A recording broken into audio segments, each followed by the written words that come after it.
Pues buenos días, Iglesia, buenos días.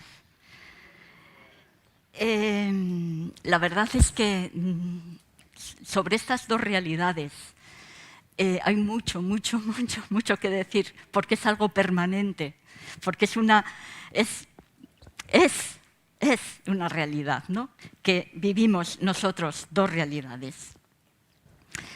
Y Pablo, el apóstol Pablo, cuando escribía una carta,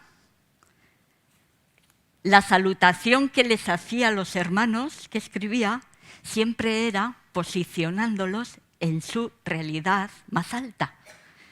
Si vamos a Corintios, dice Pablo, llamado a ser apóstol de Jesucristo por la voluntad de Dios, y el hermano Sóstenes, a la iglesia de Dios que está en Corinto, a los santificados en Cristo, a los santificados ya en Cristo, llamados a ser santos,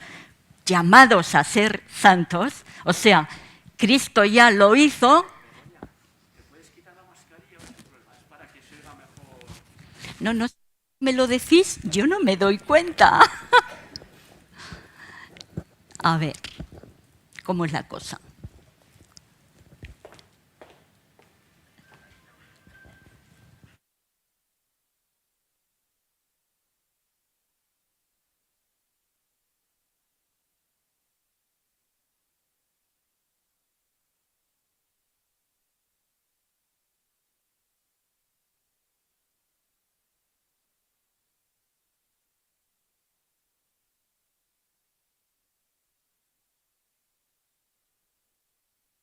Ok, mejor, gracias.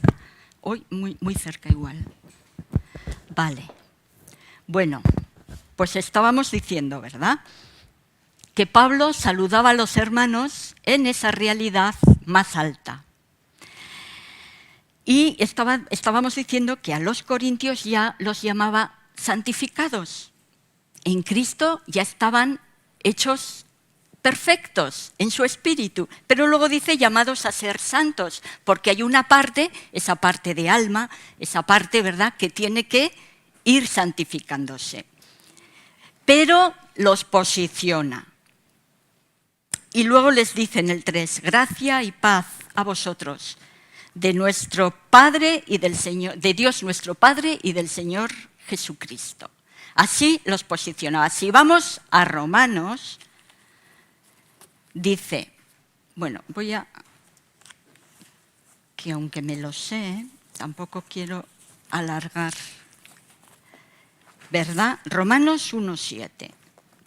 Dice, Pablo, siervo de Jesucristo, llamado a ser apóstol, apartado para el Evangelio de Dios, que él había prometido antes por sus profetas en las Santas Escrituras acerca de su Hijo, nuestro Señor Jesucristo, que era del linaje de David según la carne. Fíjate, aquí está diciendo que Jesús, según la realidad física, según la realidad natural, era hijo descendiente, según la carne, de David. ¿Por qué? Porque se creía que era hijo de María y de José. Entonces, esa genealogía era. Pero luego dice, y que fue declarado hijo de Dios con poder, según el Espíritu de Santidad, por la resurrección de los muertos. Esto ya no se veía físicamente. Esto se tenía que creer. Pero es la otra realidad que también en Cristo, ¿no?, pasó y vivió. Y luego dice, ¿y por quién recibimos? ¿Por quién? El segundo, el Cristo.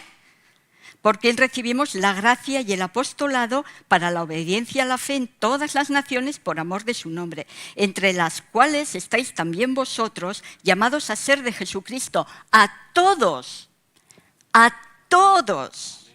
los que estáis en Roma, todos habéis sido santificados. Todos tenéis que llegar a ser santos, pero en la gracia, en la obra de Cristo. Gracia y paz a vosotros, de Dios nuestro Padre y del Señor Jesucristo. Otra vez quédate, hermano, gracia y paz. Gracia. La fe se me resiste. Y vamos a Efesios para terminar. El capítulo 1, el 3 y el 4. Bendito sea el Dios y Padre de nuestro Señor Jesucristo, que nos bendijo con toda bendición espiritual en los lugares celestiales en Cristo. Los posiciona y nos posiciona a nosotros. ¿Dónde? Estamos bendecidos con toda bendición espiritual en los lugares celestiales en Cristo. Eso es una realidad nuestra, hermano. Según nos escogió, Él nos escogió en Él antes de la fundación del mundo para que fuésemos santos y sin mancha delante de Él. ¡Guau! Esto es para nosotros, hermanos. Y es una realidad. Vivimos dos realidades, esta es una realidad.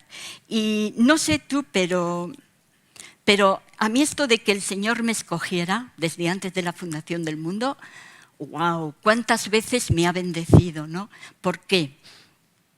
Porque escoger es elegir, escoger es preferir, entre otros.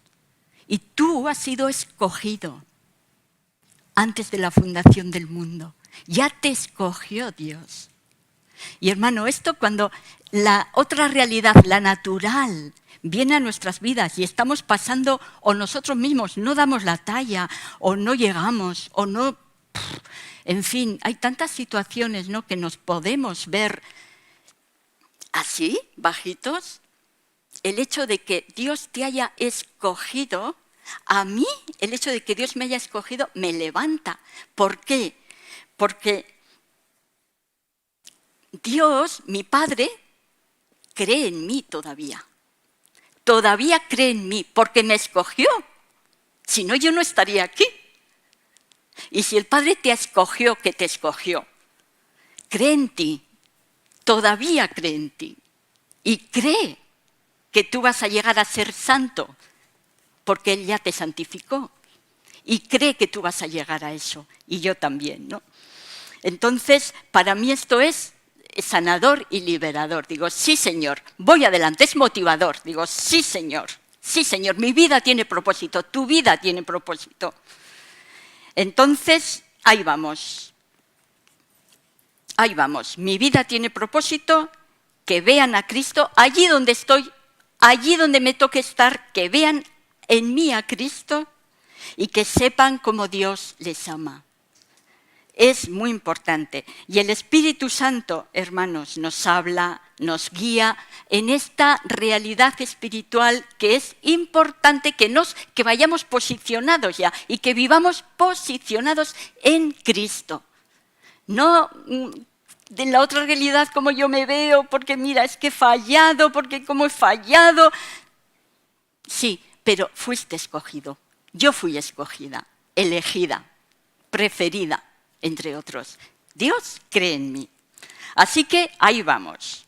Quiero llevaros a un profeta, Elías, en Primera de Reyes, que tocaba mi espíritu, ¿no?, el Espíritu Santo.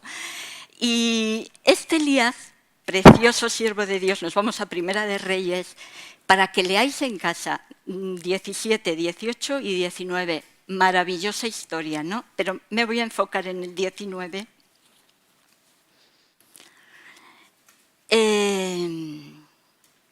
Elías tenía una vida rendida, ¿verdad?, a su Dios, a su Señor, le servía.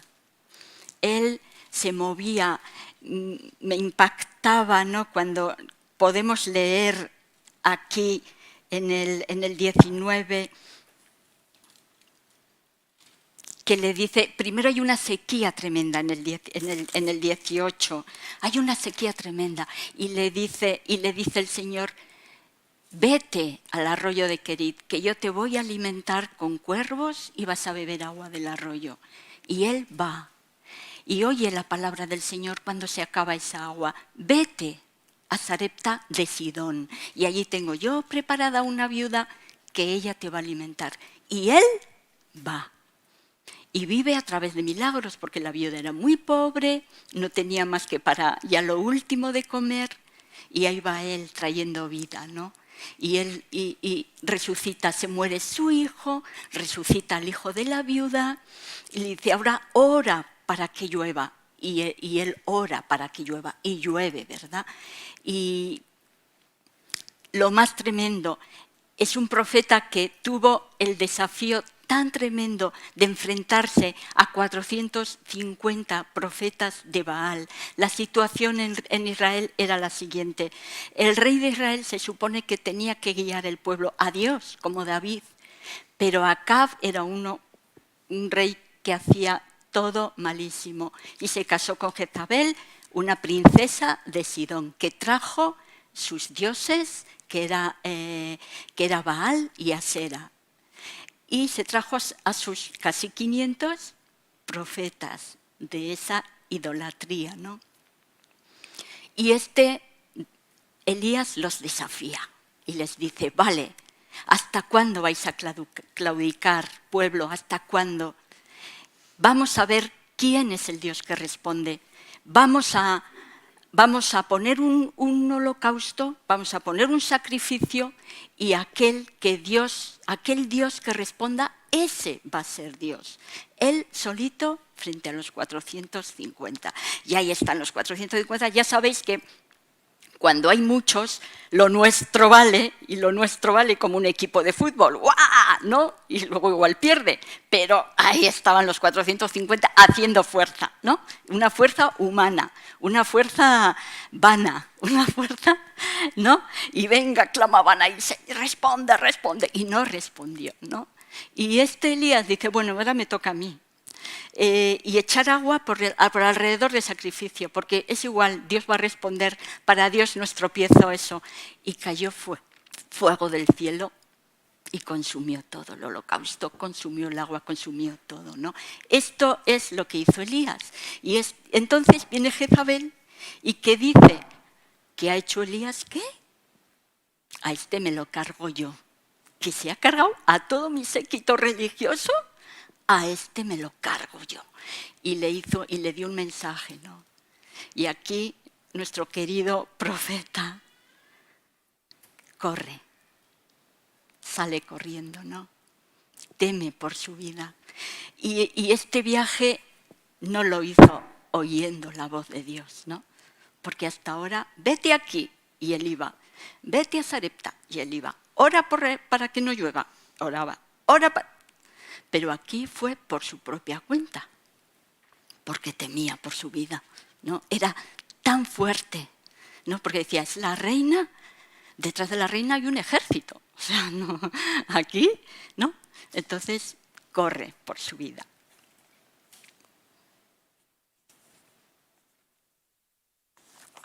También tenemos que decir que Elías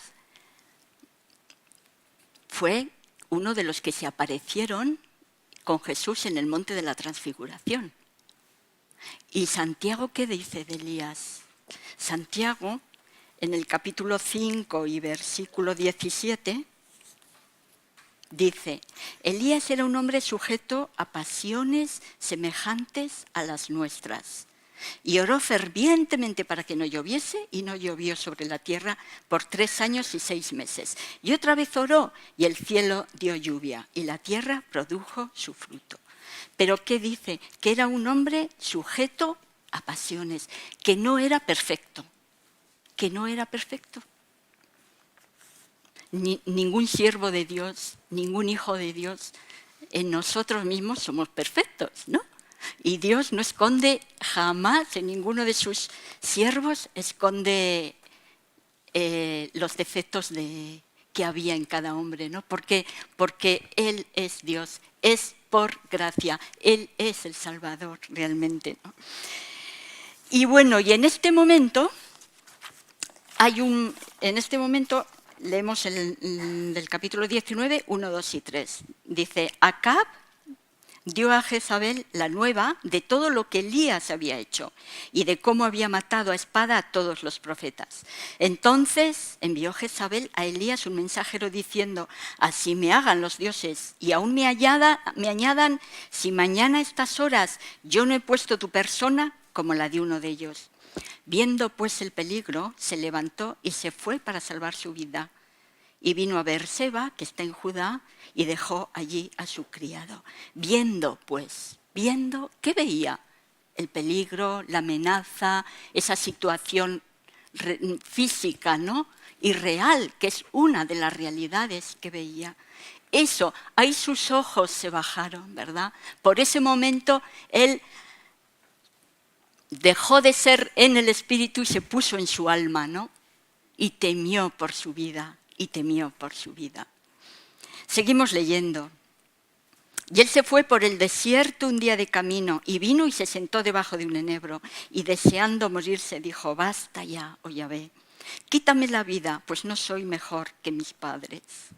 Es curioso, ¿no? Hasta aquí llegan las fuerzas del hombre, hasta aquí. Él iba por el desierto y ya se cansó, estaba dándole vueltas. Basta ya, ¿no? ¿Cuántas veces nosotros también decimos, basta ya? Estoy cansada, es demasiado para mí. Esto es demasiado para mí. Seguimos leyendo. Y echándose debajo de un enebro, se quedó dormido y un ángel le tocó, sabemos que le dio comida. Sabes que Dios no nos abandona nunca, aun cuando no estamos en el propósito, aun cuando no estamos en la voluntad de Dios, cuando nos hemos desviado porque el alma nos duele, porque la realidad es demasiado para nosotros, porque nos superan las cosas naturales, ¿no? Él no nos abandona. Él no nos abandona. Quiero avanzar. El caso es que este profeta va hasta Horeb, monte de Dios, ¿no? Y él se esconde en una cueva, ¿no? Y hasta ahí va y le busca a Dios, ¿no? Le habla Dios. Y me gusta, me encanta esto de que dice, sal fuera y ponte en el monte delante de Jehová. Y he aquí que Jehová pasaba. Pero dice que había un grande y poderoso viento que rompía los montes y quebraba las peñas delante. Pero que Jehová no estaba en el viento.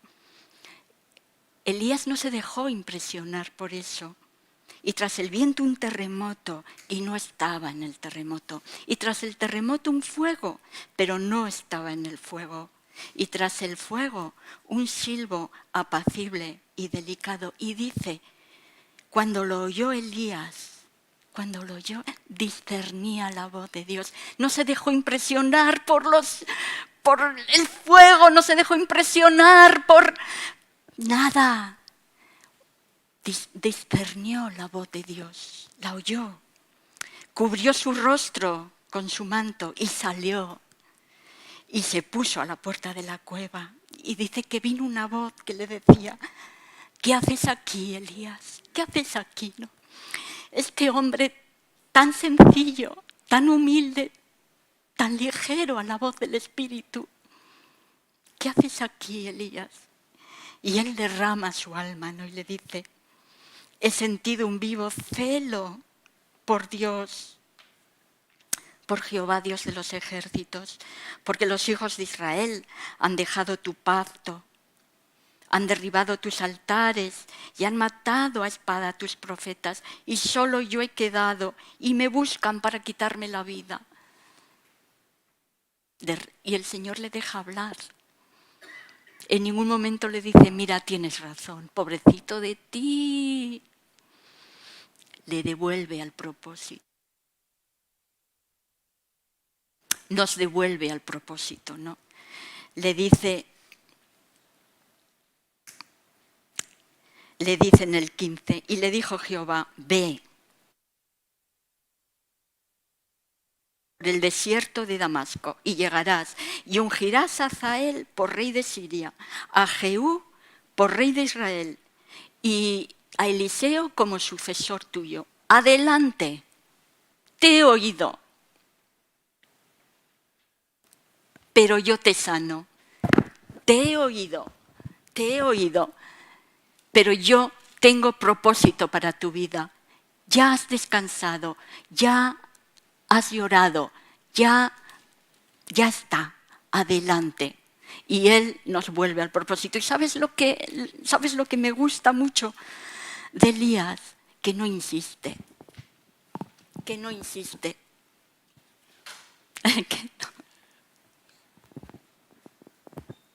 Vale, gracias. Otra vez.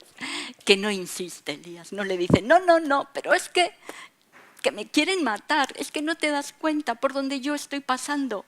No insiste. Él reconoce la voz de Dios, reconoce el propósito de Dios, le devuelve a la realidad más alta de Él y sigue adelante. Vidas rendidas a su gracia, ¿no? Hay algo que le dice, ¿no? Dios.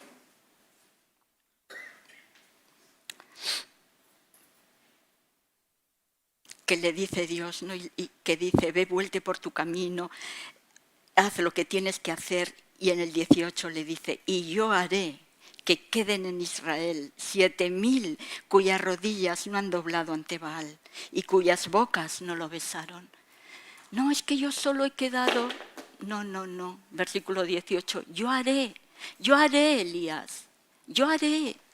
Yo no voy a destrozarte con mi carga. La carga es ligera, el yugo es fácil. Quiero hacerlo a través de tu vida, pero no quiero poner toda la carga en ti. Yo haré que queden 7.000, que no estás solo, que no eres el único. Yo hago la obra, ¿no? Qué bueno, hermanos, qué bueno. Y Él no se reivindica. Él obedece, Él entendió. ¿Sabes por qué? Porque sometió su alma al espíritu. Lo sometió. No le dominó el alma. Él siguió ahí, escuchando la voz de Dios, ¿no? ¿Y qué entendió?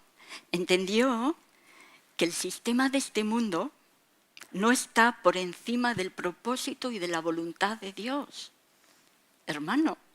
O sea, que te van a matar, a ver, que ni siquiera vas a morir, que te voy a alzar en un carro de fuego. Ni siquiera iba a morir Elías.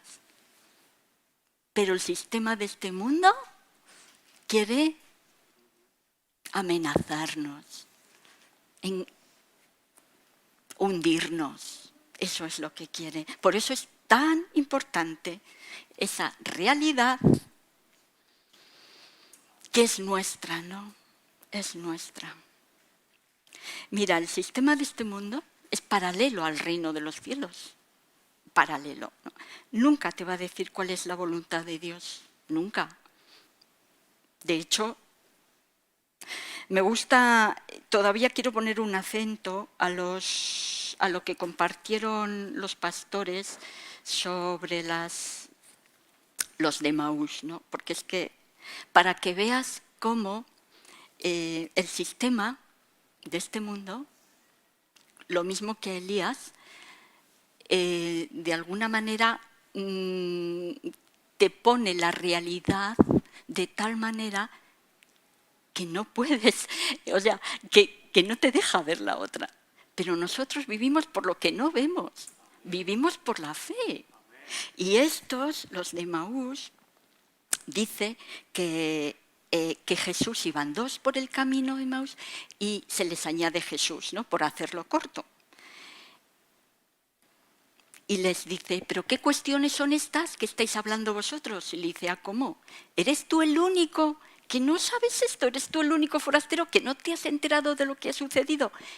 ¿Y qué le cuentan? La versión oficial, la versión del sistema de Jesús. ¿Qué cosas? Pues de Jesús de Nazaret, varón profeta, poderoso en obra y en palabra delante de Dios y de todo el pueblo, y cómo le entregaron los principales sacerdotes y nuestros gobernantes a sentencia de muerte y le crucificaron. Pero nosotros esperábamos pasado. Perdieron la fe. Se los tragó el sistema. Se los tragó. Esperábamos que Él era el que había de redimir a Israel, pero ahora, además de todo esto, hoy es el tercer día que esto ha acontecido. Se los tragó el sistema, hermanos. ¿Cómo hacemos para que la realidad del sistema de este mundo no nos trague? ¿Cómo hacemos, no? Por medio de la renovación de nuestro entendimiento. Si vamos a Romanos 2, primero Romanos 2, 1 y 2, no, perdón, 12. 12.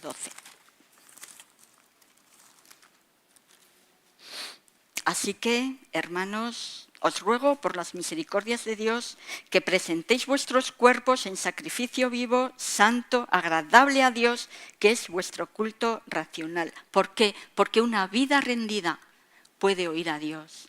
Una vida rendida primero, ¿verdad? No os conforméis a este siglo, a este sistema, no toméis la forma, sino transformaos por medio de la renovación de vuestro entendimiento, para que comprobéis cuál sea la buena voluntad de Dios, agradable y perfecta. ¿Quién quiere hacer la voluntad de Dios? Todos queremos hacer la voluntad de Dios, ¿verdad? Pero sin esta transformación de nuestro entendimiento no la vamos a entender. Es necesario, es vital, lo dice, ¿no? Nos lo están diciendo, porque hay muchas cosas, muchas verdades, hay tantas voces. Necesitamos que el Espíritu Santo haga esta obra en nosotros, ¿verdad que sí? Renovándonos, transicionando por medio de la renovación, de entender las cosas del Espíritu. Me llama muchísimo la atención que los judíos, cuando oyeron citar a Jesús, la palabra que le tocaba de Isaías 61, el Espíritu de Dios está sobre mí por cuanto me ha ungido para esto, para todo lo que era él mismo, y cierra el libro y les dice: esto se ha cumplido delante de vuestros ojos, se está cumpliendo. Hermanos, ¿qué produjo eso? Es muy fuerte, produjo ira en ellos. Dice que se ofendieron, no lo vamos a leer, es muy largo.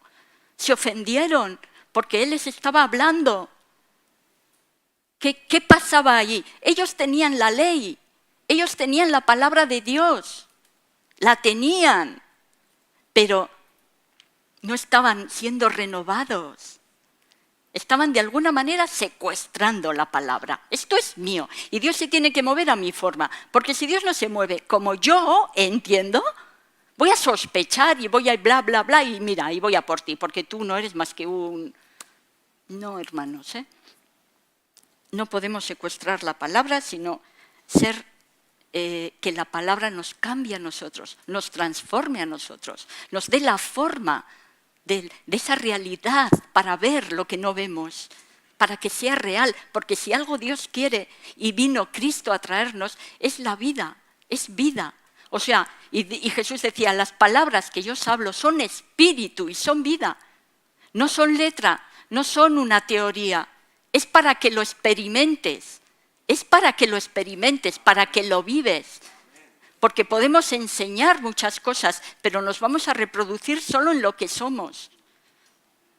De hecho, los fariseos solo tenían prosélitos, ¿no? Es así, Dios quiere más, Dios nos lo ha dado todo. Tenemos que vivir en esa realidad alta, a la que Cristo nos ha introducido por medio del nuevo nacimiento. Y nos ha dado oídos espirituales, nos ha dado ojos espirituales, porque es una nueva criatura. Hermanos, estamos llamados a vivir así, a ese nivel, a ese nivel.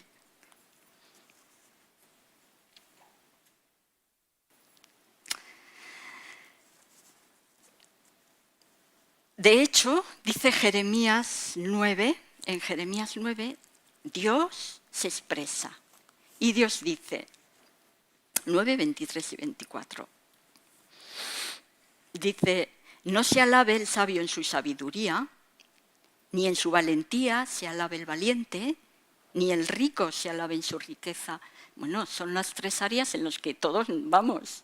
Me encantaría ser lista, inteligente, me encantaría tener dinero y me encantaría... ¿no? ahí yo. Pero Dios dice, mas alábese en esto el que se hubiere de alabar, en entenderme, en conocerme, que yo soy Jehová, que hago misericordia, juicio y justicia en la tierra. Porque estas cosas quiero, dice Jehová.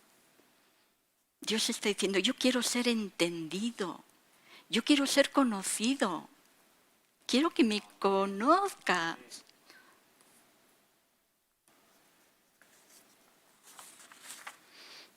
Bueno, a ver. Entonces, que me conozcáis, que me conozcáis, que me conozcáis. Más, fíjate, más que hacerse padre, el Dios, el creador del mundo, hacerse padre, podemos conocerle, ¿verdad? En Cristo Jesús. Bueno, entonces,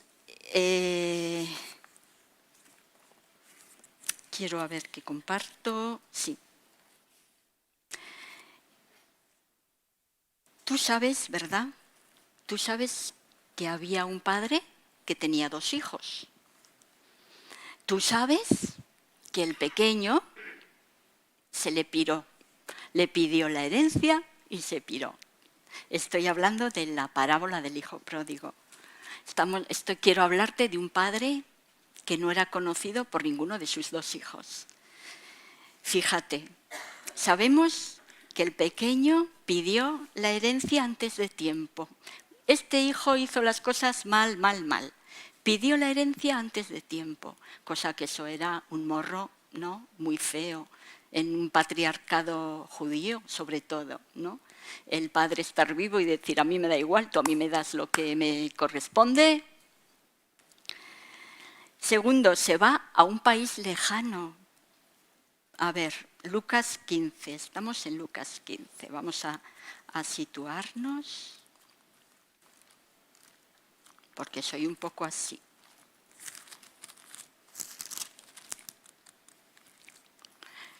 ...15 a partir del 11, ¿verdad? Y, vale, y el menor de ellos dijo a su padre, Padre, dame la parte de los bienes que me corresponde, y les repartió los bienes. Y no muchos días después, juntándolo todo, el hijo menor se fue lejos a una provincia apartada, y allí desperdició sus bienes viviendo perdidamente. Y cuando todo lo hubo malgastado, vino una gran hambre en aquella provincia y comenzó a faltarle. Y fue y se arrimó a uno de los ciudadanos de aquella tierra, el cual le envió a su hacienda para que apacentase cerdos. Y deseaba llenar su vientre de las algarrobas que comían los cerdos, pero nadie le daba. Hasta ahí primero. Primero, pide la herencia. Segundo, se va a un país lejano, con lo cual quiere decir, tú dame de lo tuyo, pero de ti, no, mira, yo cuanto más lejos mejor. Mira, yo, que no me conozca nadie, yo me voy a hacer allí un nombre. Yo, verás que con lo que he conocido, mejor lejos. Se va lejos, ¿no? Despreciando así un poco su origen, despreciando realmente. Tercero, hizo una gestión pésima. Hizo una gestión pésima con lo que su padre le había dado. Era la herencia, era el trabajo de su padre. Hizo una gestión pésima, lo perdió todo, absolutamente todo. Y de forma, dice, que mala. Y cuarto, se va a cuidar cerdos, que los cerdos era lo que los judíos tenían prohibidísimo. O sea, este hijo no hizo absolutamente nada bien y comenzó a faltarle y dice que, o sea, su dignidad quedó tan baja que no le daban ni la comida de los cerdos.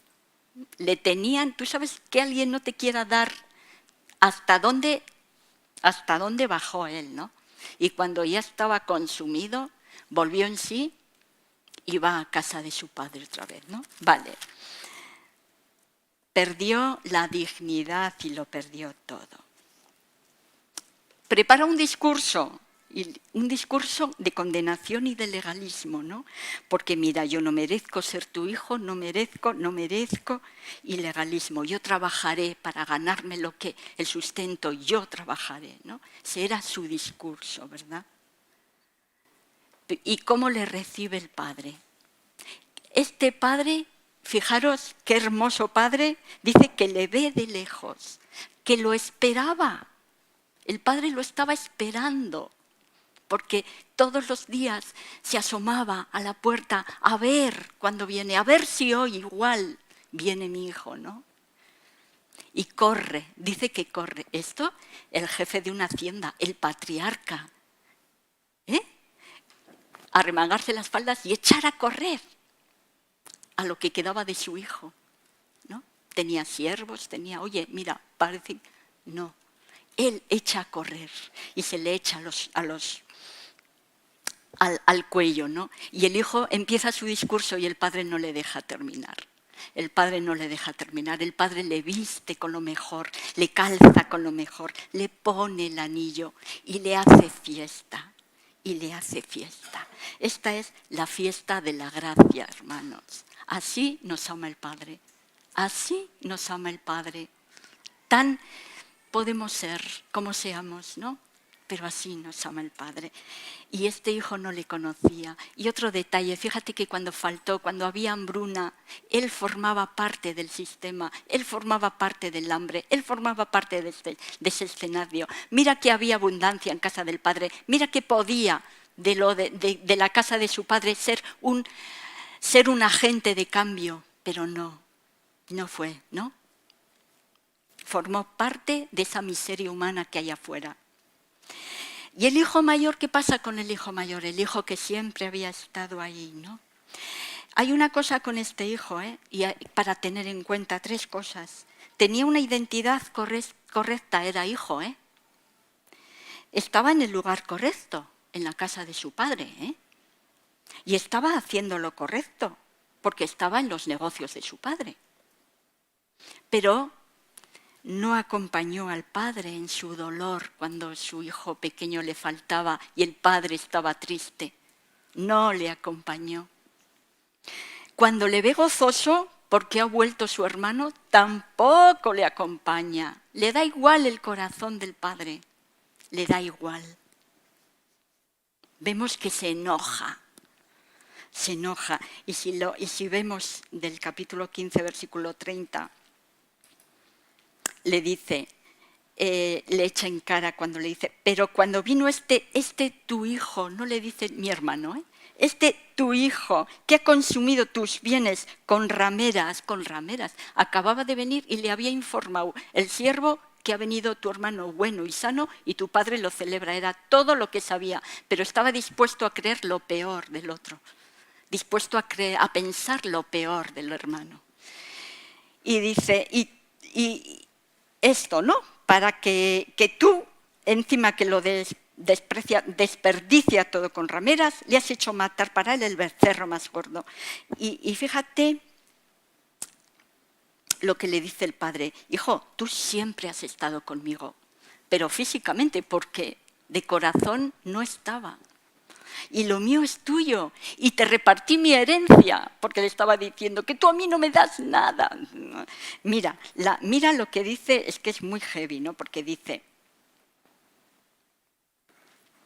le dice, espera, que lo encuentro,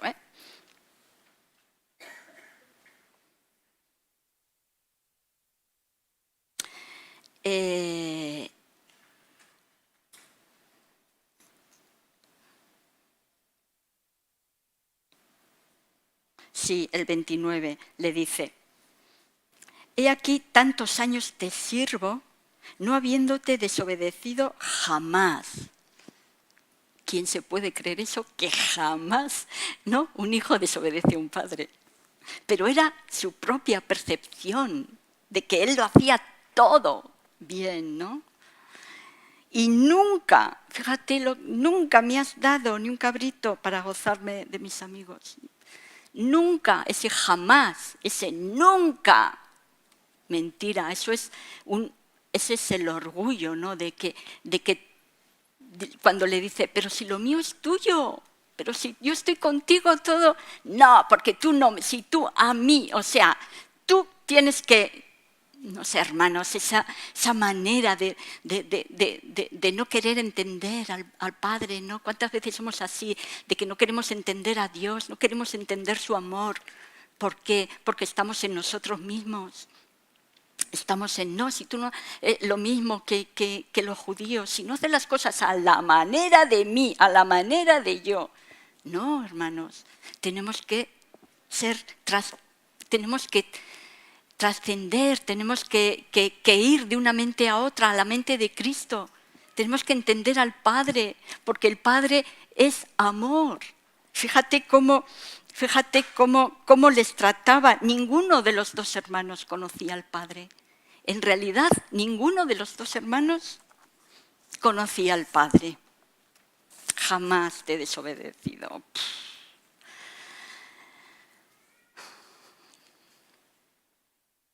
Nunca salió de casa, pero nunca estuvo plenamente. Nunca se permitió una fiesta y como no me lo permito yo, para el otro tampoco. ¿Qué es eso? Hermano, tenemos que conocer la gracia de Dios, ¿eh? Tenemos que conocer la fiesta de la gracia de Dios para nosotros.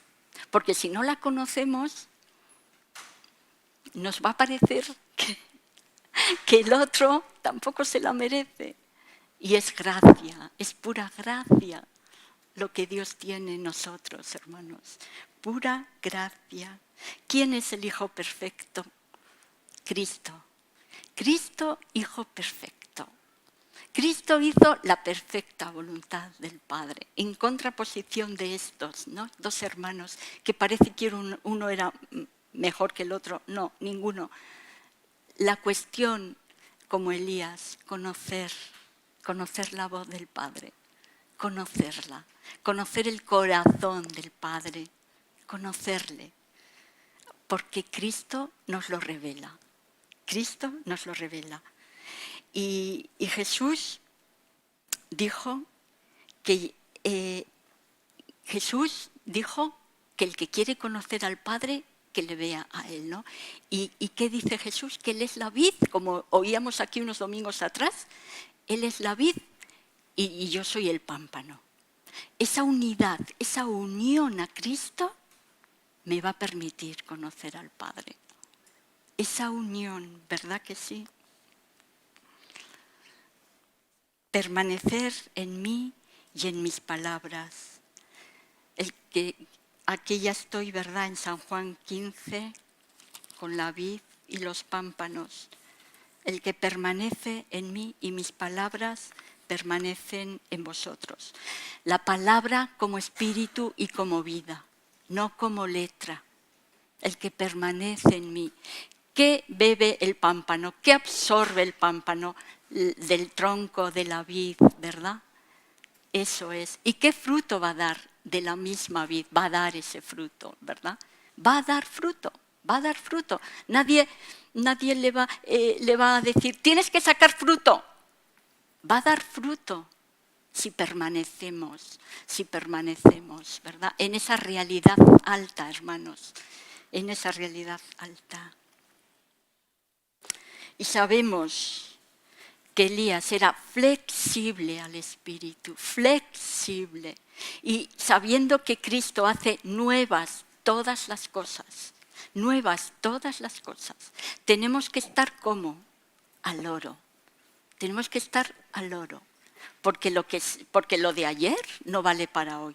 Hoy Dios hace nuevas todas las cosas. Y las hace en ese ambiente del Espíritu, del cual nos ha capacitado. Así que, hermanos, esto era lo que Dios me daba, que Dios quiere ser conocido, que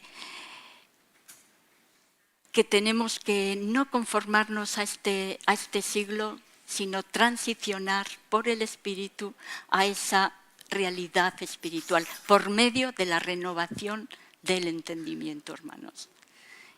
Así que oramos. Señor, Qué importante que tú vivas en nosotros, que nos hayas salvado, que nos hayas rescatado de la vana manera de vivir, cuando estábamos ajenos a la vida de Dios. Pero tú ahora nos has hecho cercanos y tú nos has capacitado enteramente por medio del nuevo nacimiento, por medio de la nueva criatura, para oírte y entenderte, para hacer tu voluntad mediante la renovación de nuestro entender. Señor, tú tienes que resetear nuestra mente, resetear, Señor. Tú lo haces, Señor, porque tú haces nuevas todas las cosas en nosotros, Señor. No queremos vivir en lo viejo, Señor. No queremos, Señor, tener conceptos de ti como el Hijo pródigo, Señor, como el que salió, como el que se quedó, Señor. Porque a veces te tenemos un cierto respeto, Señor, y hacemos las cosas creyendo que te pueden gustar. Pero tú estás ahí y tú quieres, Señor, que te conozcamos, Señor. Tú manifiestas en tu palabra que quieres ser conocido, que quieres ser conocido, que quieres ser conocido, que no te has escondido, siempre te has manifestado por la creación y ahora en Cristo. Te has manifestado, Dios. Y el mundo, ese mundo lejano que pasa hambre, Señor, que pasa hambre. No queremos formar parte de ese espectáculo, Señor, de esa imagen, Señor. Queremos dar de la abundancia de la casa del Padre, porque hay abundancia, Señor. Y queremos, Señor, oh Señor, ser ese hijo, ser ese Cristo, Señor, ese Cristo pequeño, que somos tu iglesia, Señor, porque la iglesia es el ente del Espíritu, espiritual 100% en este mundo. Es donde se va a manifestar tu reino, Señor.